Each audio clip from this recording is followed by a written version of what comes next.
I never hear my dad's voice indoors or feel him leaning over my shoulder. Yet out here, in the countryside, I'm standing transfixed, staring at a freshly ploughed field, and he's coming through loud and clear. Shirt off, he's steering the plough, following Bess, the big white shear horse keeping the furrows nice and straight. He never thought about the damage the sun might be doing to his fair skin. He only found that out in later years. I blink, and he's gone. Into the box of faded sepia photos under my mum's bed, only to be replaced by the image of my dad and his brother Roy, sat astride Bess, by Grandad holding the horse's halter, his hazy, drunken Oliver Reed smile reminding me of what a character he was. They're all gone now, all four of them. And yet, here I am staring at a freshly ploughed field, thinking of their lives tending the land. He's always following me, down lanes in the country park, making comments about things he sees. I stop at a hawthorn hedge that has been expertly laid. Its lower limbs have been cut part way through, and the bough is pushed diagonally to the ground. It will grow back thicker and stronger. My dad is right there, poking his work-calloused hands into it, saying, "Not a bad job, that." He'd learned how to do this as a boy. And when not milking the cows, he'd be fixing a fence or laying a hedge. He once did it to the back garden hawthorn, and Mum hit the roof. "It's a garden, not a ruddy field." When I'm gardening, I feel him most. He is not stood digging beside me, he is part of me. Enjoying the spade, turning the soil, he is pointing out plants he thinks I should dig up, as the buggers always spread. He casts an eye over my vegetable patch, and seeing I'm growing potatoes, he winks at me. My dad grew a whole field of potatoes and kept them coming throughout the winter. They'd go in the bottom in a darkened food store, so we'd have enough to last that time. He grew potatoes, kept a dozen laying hens with the milk from the cows, so we never went hungry. Despite the pittance, Grandad paid him. I don't eat potatoes much these days, but I always grow some for him. I'm walking past dairy cows, and I hear them lowing. I find the sound comforting as it transports me to the dairy, through the big sliding door and into the milking parlour. The tish-coo of the milk sucked into the pipeline and off to the bulk tank, the cows rhythmically flicking their tails, the warmth of their bodies. They are relaxed. And that is all down to my dad and his gentle husbandry. Bringing cows bought by Grandad after too many drinks in the Dixon Arms back to being good milkers again was his annoyed speciality. In the summer evenings, we'd often go for walks. And he'd talk about wildflowers and gossip from the farming community. I was a child obsessed with death, and on seeing a rabbit's dead body decaying on a verge, I asked him, "Dad, when you die, do you want to be buried or cremated?" He didn't laugh at me. He took off his cap, scratched his head, and said, "When I die, burn me and toss me to the four winds." I found the idea quite shocking at the time, but I don't. Not now. So when Dad finally did die, very suddenly after digging up his dahlia bulbs for the winter. I realised he was to be cremated and placed in a grave in Telford churchyard.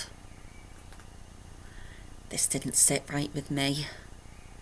Remembering what he had said to me all those years ago, when the undertaker called, I mentioned this to Mum. And although most of them went in an urn for burial, she made up 4 scatter tubes, so that some of his ashes could be scattered in his 4 favourite spots. One on Blackpool Beach, where he took Mum dancing in the tower. One on Alderley Edge, where he'd stand looking over the Cheshire Plains, saying to us kids, "One day, all this will be yours." Or chasing my mum with rape flowers. One tube went on his favourite walk in Wales, looking out over Snowdonia, and the last tube on his farm. It was sold years back, so we had to throw him unceremoniously over the hedge. So we did scatter some of him to the 4 winds. But I think the reason I never hear him indoors is because the 4 winds blow outside and he is out there, riding them.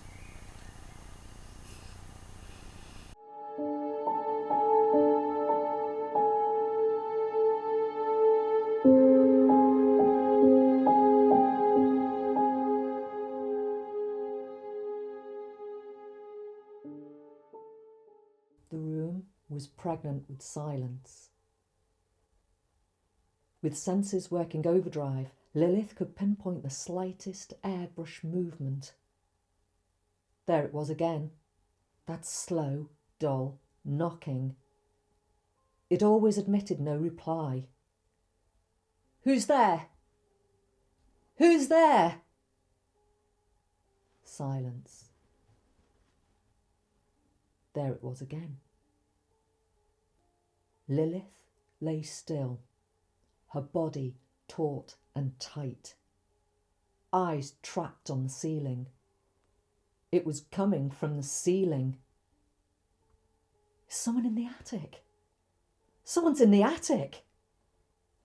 The noise began to crawl from one part of the room to the other. Was it searching for something? It was banging around the ceiling. Then it paused. Lilith was quiet. She felt sticky and damp. I'm not Lady Lazarus. Whiplashed by her memories, Lilith tried to escape her mind. I must not breathe. I must not give in. Lilith ran her fingers over her forehead, but it was still numb. It was beginning to start again. That nauseous sensation of molten lead being poured into her. A dull numbness crawled and took possession, devouring her face, leaving a blank expression. It wedged an obstacle in her throat, rendering her dumb. Then it began to dig deeper into her stomach, gnawing away at her. Then it began again. But this time it started to scratch at one particular place. As it started to scratch, the room began to bulge and heave. It was trying to claw its way out, struggling, growling, until a piercing cry razor-bladed the air. The ceiling began to crack under the pressure, leaving stretch marks that tore open. Out of these wounds, watery blood flushed into the room, forcing the bed to lift from the floor, carrying Lilith towards the window. Through the curtain net, an ambulance passed a house with its sirens crying.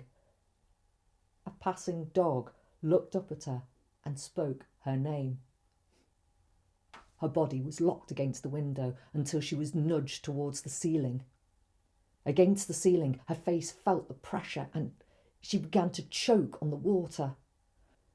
Suffocating for air, Lilith punched and kicked until she broke through. Lilith pulled herself into the attic and stood up, leaving wet footprints on the dusty floorboards. Looking down in the bedroom, she saw her furniture suspended in the water. In the pale light, Lilith waited for the attic to form a shape.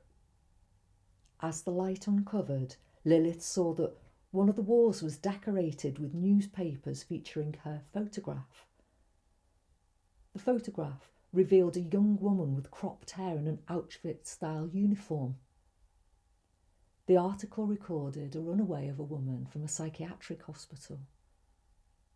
Then, the newspaper ink began to blur as it merged into the rising water. Lilith fell forward, feeling the warm water lap around her body before it forced her to submerge. Under the water, Lilith could see a thin, ragged trail of people on a country lane. Without force or compulsion, Lilith swam down and joined the road.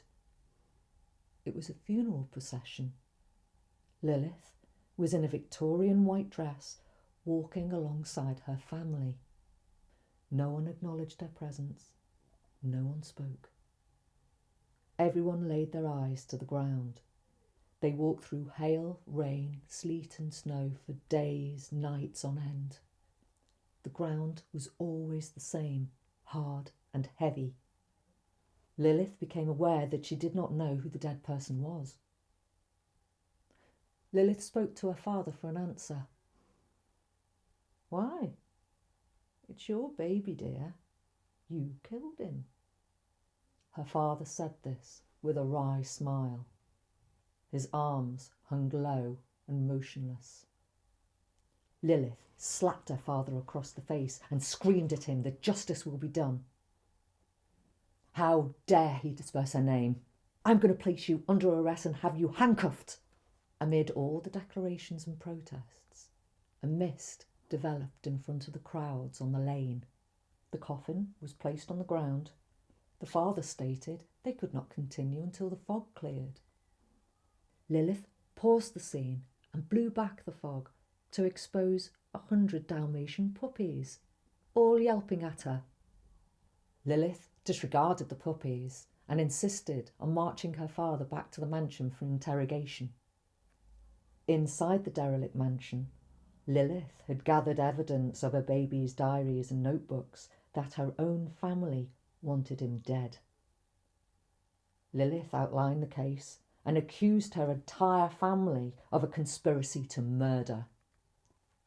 She would now take it upon herself to be the custodian of her baby's diary and to be the literary executor. As she began to outline her narrative, she became aware of a passage in the baby's letters that claimed it wasn't her grandfather who had killed him, but his uncle. His uncle had made a secret pact with his doctors because they didn't want faulty goods in the family. Lilith seized her uncle by the head and smashed his face into a window. Along the jagged glass, Lilith rubbed and twisted his neck until it became severed from his body. The blood spurted from the severed nerves onto the family and temporarily blinded Lilith. Lilith held the head aloof and accused it of murder. The head protested its innocence, but Lilith refused to listen and hurled the head at her father. The uncle picked up his head and placed it under his arm. The father appealed to his family to leave Lilith to her madness.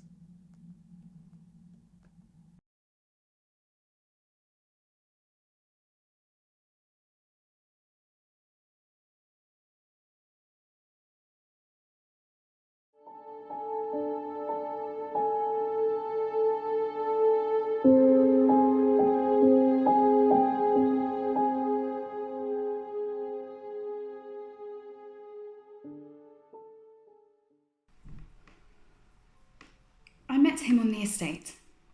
He was crown clearing the big trees running along the drive. A lumberjack, all muscles and leaf litter, but not really much else. He was my bit of rough, my Lady Chatterley's lover. He had a rough beard, rough hands and rough language. And of course we had lots of rough sex together. What can I say? I was young and he felt dangerously physical. At the time, Mummy was inviting all of these no-chin numpties over, hoping that I would fall for one of them. They all had good clean minds, manicured hands and manners that you could take to the vicarage. I was rebelling, and I was insistent that my relationship with Steve the lumberjack was true love. What a fool I was. But he was fun. We married, and at first I ignored his rough habits that came along with the package. But as the years went by, a manicured mind was what I craved. He started to annoy me. His loud chewing, the burping, the over-loud laughter and the beer cans that left rings on my side table. There was one particular habit that even the men he worked with would tease him over. His finger was often up his nose. They'd call out to him from tree to tree, "Hey, Steve, you'll have the lining out of your cap." Or, "Keep digging, you might find a brain cell." All very amusing for them, but embarrassed me. One day, when they were all chatting in the yard, I took them out some mugs of tea. On seeing Stephen take his finger from his nose and wipe it on his trousers, I retreated to the kitchen door, saying, "You'll have to be careful, Steve. One day the wind will blow and your finger will be stuck like that forever." The men roared with laughter and shouted things like, "Good one, Mrs. W." The irony of my comment has never been lost on me, because one night in October, when even Michael Fish was forecasting gales, Steve met an untimely end. A tree had fallen, blocking the road, meaning that no one could get in or out of the estate. He set out with his truck and chainsaw, claiming that it wouldn't take long. 4 hours later, I rang one of his colleagues who had found him. He parked up and set off towards the downed tree, when suddenly the one still standing next to it convulsed, cracked, and fell onto poor Stephen. It had swept him off his feet and landed across his back. He must have been picking his nose at the time, as the blow had forced his finger deep into his nostril, where it lodged tight and wouldn't budge. He wasn't dead, but having to clear the tree to let the ambulance in took a lot longer than we expected. I really thought we might be too late. I didn't want to sit in the ambulance with him. The embarrassment of the situation was too much for me, so I followed in the car. Miraculously, he only had a few broken bones, but they had to operate to extricate the finger. I heard people laughing about it, unaware of my presence. The black humour that work colleagues often use on long, boring shifts. The operation seemed to have gone well, but a week later the wound in his nostril became infected, and the infection spread to his brain, and we lost him. On his request, we buried him in a wood where they did humanist funerals. I mourned for a while, not just for him. Then I decided to brush myself off and go out with my friends. I started to feel lighter, relieved. No more dinner parties ruined by his tipsy, vulgar jokes. No more terrible farts in bed. No more begging me to have his children, and no more sodding nose-picking. Sat by a mirror one evening, removing my makeup after a night out. I looked at the happy face, reflected back at me, and I said out loud, "No one would think I was a killer." It struck me for the first time what I had done. I'd made the decision very quickly, as quickly as agreeing to marry Steve in the first place. As soon as I made my confession, I caught a glimpse of Steve sitting on the bed. I turned from the mirror and he was gone. I gave myself a good talking to and went to bed. The next morning, As I became conscious, I was aware of a discomfort in my nostril. It went steadily from a slight itch to just 1,000 ants having a house party. I thought it must be an allergy, so I went to the bathroom and inhaled some antihistamine, praying it would work quickly. I looked up in the mirror and behind me was Steve, taking a pee. He turned towards me and smiled, purposefully splashing the seat, floor and tiles. I spun around, but he vanished. The itching went on all day and I tried everything. Vaseline up my nostril, inhaling steam, Vicks. I even Googled it to see what it could be. Nothing quite fitted the symptoms. By evening I was frantic. No painkillers would shift it. There was only one thing left for me to do, so with some shame, I put my finger at my nose and started to scratch at the irritation. The relief was immediate and I exhaled a loud ah. It was then that I heard Steve's big, deep, vulgar laugh. He was sat across me in his usual chair, a tin of lager by his side. "Careful, Anne. If the wind blows, you'll get stuck like that." "It's you, isn't it? You're punishing me for what I did." He looked at me with his sad, earnest eyes. "And just what did you do, Anne?" I ran upstairs to bed, refusing to answer. I thought he might follow, but he left me alone and the itching subsided so I could sleep. However, I woke the next day and the nose got worse. It would only ease if I scratched directly at the point of the discomfort. I couldn't go out anywhere because if I did, the itching increased, forcing me to visit the bathroom to have a good old pick. I started to use Steve's death to turn down invitations, and the one time I was persuaded out, he came with me.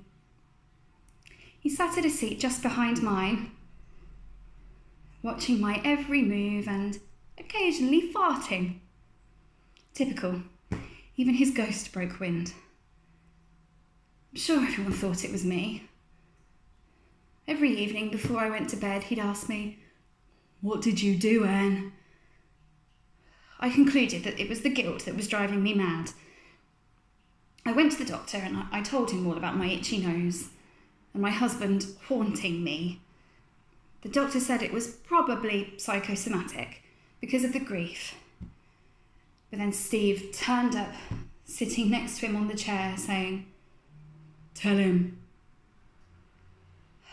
I told the doctor that Steve was right there, in the room, right there and then. So he sent me to a private psychiatric hospital, where, if anything, the itching just became worse. I'd scratch inside my nostrils until they bled.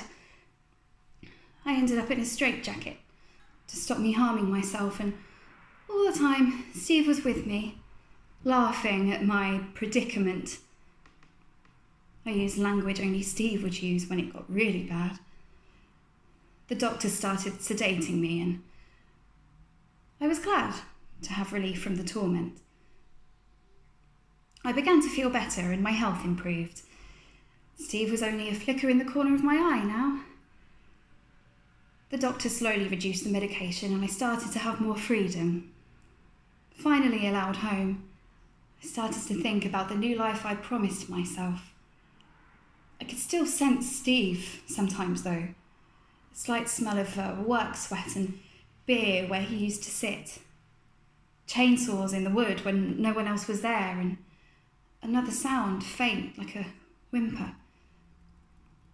I was scrolling through the Elite Singles app one day when I felt something rough touch my hair.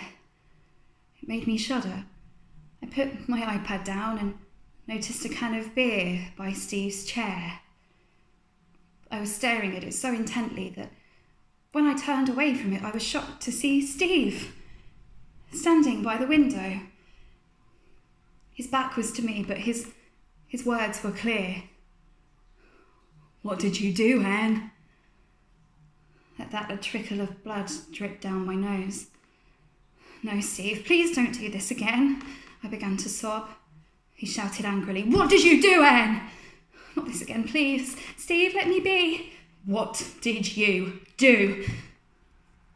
I suddenly sneezed and I felt something dislodge from my nostril. A large bloody mess landed on the green carpet. It looked like a chick. Bulging eyes, small paddle hands and a big round body. I knew exactly what it was, but it couldn't be. How was that even possible? I was crying big deep sobs, but he wouldn't let up. "Tell me what you did, Anne. Tell me so I could go to rest." "You know what that is, don't you?" I pointed at the thing on the rug, but it was just a bloody stain by now. "You tell me," he insisted. "Just before you had your accident, I found out I was pregnant." "You should have told me." "You were the one that wanted children. I wanted a divorce. I was about to tell you to leave, but then you got hurt and I didn't want to keep the baby, so..." "You had an abortion while I was in hospital." "It meant you would never know." "The baby would have been a part of me, to carry on after my death." "Yes, exactly what I didn't want." The words fell out of my mouth, creating an unexploded bomb. He walked over to me and the detonation came. He hit me across the face, and the blood that was a trickle gushed from my nose until I fell to my knees, dazed. He left me and I passed out. I don't know who called the ambulance, but I ended up here. This isn't a very comfortable hospital bed. It's really hard and cold. Wait, is it a hospital bed? The room's definitely clinical, but it's dimly lit and hospitals are never cold. Oh, God. There's something tied to my big toe and my nails are blue. Steve, what did you do? What did you do, Steve?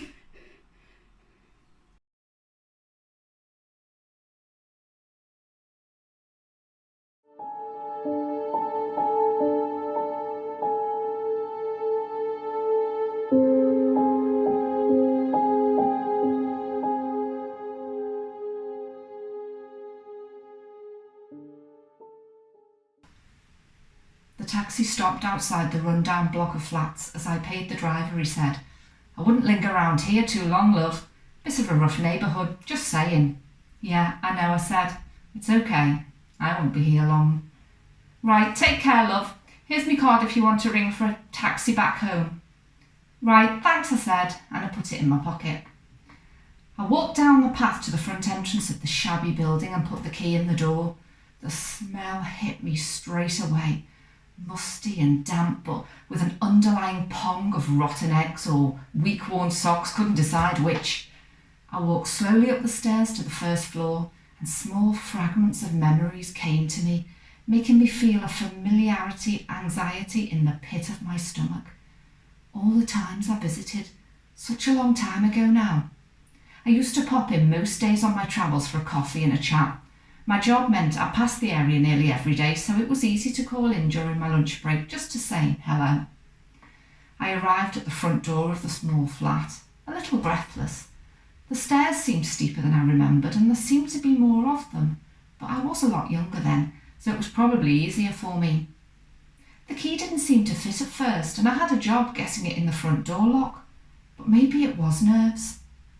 I found myself standing in the narrow hallway, the ghosts of my childhood coming back to haunt me. Dad had made the small cloakroom on the left into a study, with his computer pride of place on the desk. You could just about squeeze in and sit down at the ancient device. He was always busy doing something on it. It helped pass the time, he said, and for his age, he was very computer savvy and keen to improve on his knowledge. He often helped me out. He joked that he was my computer help desk. It was useful because we always kept in touch by email after Mum had passed away.